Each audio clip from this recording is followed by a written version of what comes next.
মানুষের জীবনের প্রতিটা দিন আলাদা এবং অন্যরকম হলেও একদিনের সাথে অন্য দিনের কিছু না কিছু অংশ মিলেই যায়, তাই না? কারণ মানুষের জীবনের প্রতিটা দিনে কাজকর্ম তো একই টাইপের থাকে।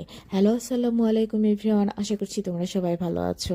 কথাগুলো কেমন এলোমেলো আর গোলমেলো ফেললাম, তাই না? আজকে দিনের প্রথম কাজ ছিল ওয়াফাকে স্কুলে দেওয়া।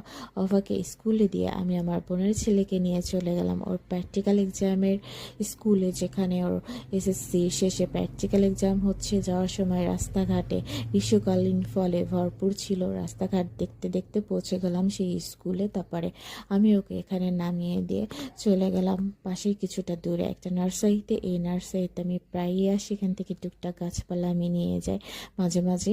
তো এখান থেকে আমি দুটা গাছ নিলাম। গাছ নেওয়ার পরে চলে গেলাম বাসায়। বাসায় যেয়ে দেখি মানি প্ল্যান্টের শিকড় গজিয়েছে। এটা আমি সেদিন কাট করেছিলাম। তারপরে এই যে এই দুইটা প্ল্যান্ট আমি নিয়েছি। নেওয়ার পরে লাঞ্চ শেষে আমি আবার একটু বাইরে বের হয়েছিলাম। এই সময় আমি 1 ঘন্টার জন্য ফ্রি থাকি। তো আমি আমার মতো একটু ঘোরাফেরা করি। সপ্তাহে 3 দিন দেখা যাচ্ছে যে সময়টা আমি ফ্রি থাকি, সেজন্য আমি চলে গিয়েছিলাম বাসনওয়ালাতে।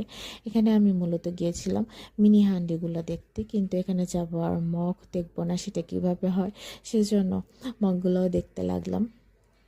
তারপরে মিনি হান্ডি দেখে আমার খুব একটা পছন্দ হলো না, কিন্তু অন্য সব কিছুই পছন্দ হওয়ার মতো ছিল। অ্যাকচুয়ালি মিনি হান্ডিগুলো একদমই মিনি ছিল এবং এর কালারগুলো আমার তেমন ভালো লাগে নাই, তাই মিনি হান্ডি পছন্দ না হয় অন্য কিছুর দিকেই চোখ যাচ্ছিল।